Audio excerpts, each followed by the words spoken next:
Donc, sujet 100.8, la suite, la partie 2. On va aborder la question A3. Les questions A3. Donc là, c'est plutôt du Bernoulli, hein, mécanique des fluides, pas évident, là non plus, c'est présenté bizarrement. Première question, relativement simple, on vous demande de calculer, il faut faire attention aux unités, hein, en mètres par minute, ce qui est un peu déstabilisant, je trouve. La vitesse, donc on a une conservation de continuité, donc on a Q égale V fois S, V étant la vitesse, S la section.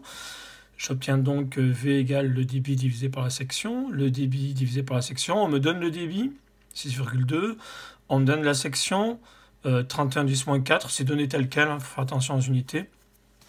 En fait, on a des, le débit est en litres par minute, la section est en mètres carrés, donc à la fin, il nous reste des mètres par minute. Je sais que c'est pas évident, mais il nous reste, donc ça fait 2 mètres par minute. Ce qui fait en gros 3 cm par seconde, hein, ça fait cette vitesse-là à peu près. Voilà, cette distance-là en 1 seconde. Ce qui n'est pas très rapide. C'est un outil en fait qui va s'approcher d'une pièce pour l'usiner. Donc le résultat est correct. Je l'ai présenté de différentes manières. On peut le mettre en mètres cubes. En fait, les unités, ici, je les ai détaillées. 6,2, 10-3, ce sont des mètres cubes par minute. 31, ce sont des mètres carrés. Des mètres cubes divisés par des mètres carrés, il reste des mètres. Et les minutes, il reste des minutes. On trouve bien notre mètre par minute ici. Question 3.2. Appliquer le théorème de Bernoulli. Donc, qui le donnait, je m'en suis rendu compte après. C'est une autre forme et je l'ai bêtement réécrit tel qu'on le fait nous, mais la variation de vitesse, il n'y en a pas en fait. Donc du coup, on n'a plus que cet ensemble-là.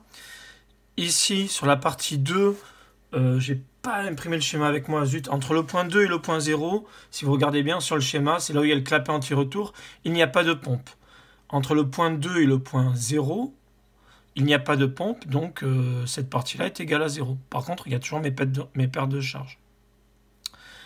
Donc on a l'équation de Bernoulli qui s'écrit telle quelle, hein, ρ Gz plus variation de pression égale perte de charge, perte de pression. Le P2, je le passe de l'autre côté, il devient positif. Le moins delta P, il passe de ce côté, il devient positif. Donc ça fait P2 égale delta P plus P0 plus ρ Gz. Il faut faire attention, hein, je suis allé entre le point 2 et le point 0 ici. Il faut faire attention aux unités. On a donc ici delta P qui est donné 15 10 puissance 5. La pression à l'origine qui est la pression atmosphérique en fait en 0 qui est 1 10 puissance 5. Rho qui est la masse volumique de l'huile 850. Petit g qui est la traction en fait, la pesanteur 981. Et la variation de vitesse, ici on a 0 et là on a 2. Ça nous fait moins 2 ici. Donc ça nous fait ça plus ça fait 16. 16 moins cette valeur-là, il nous reste 1 583 000, ça fait 15,83 10 puissance 5 pascal, ce qui est quand même pas mal.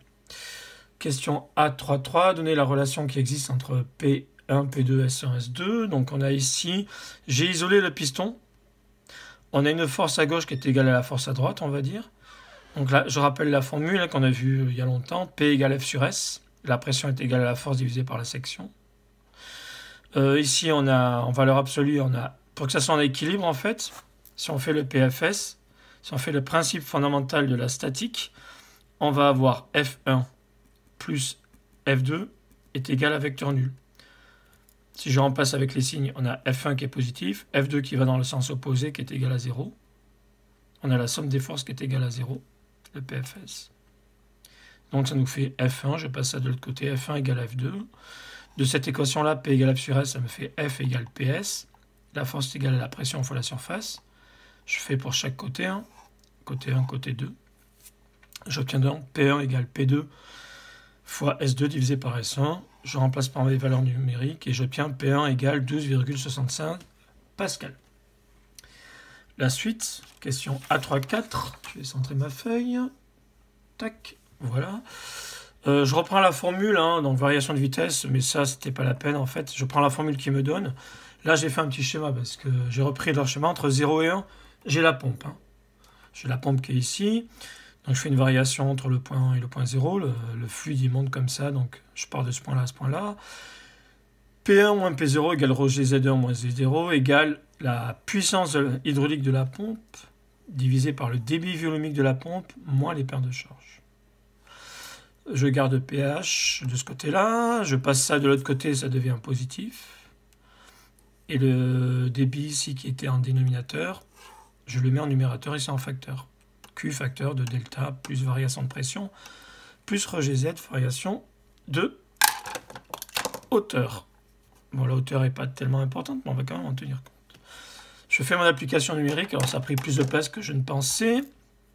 En effet, le débit, j'ai un débit, je l'ai mis en mètres cubes.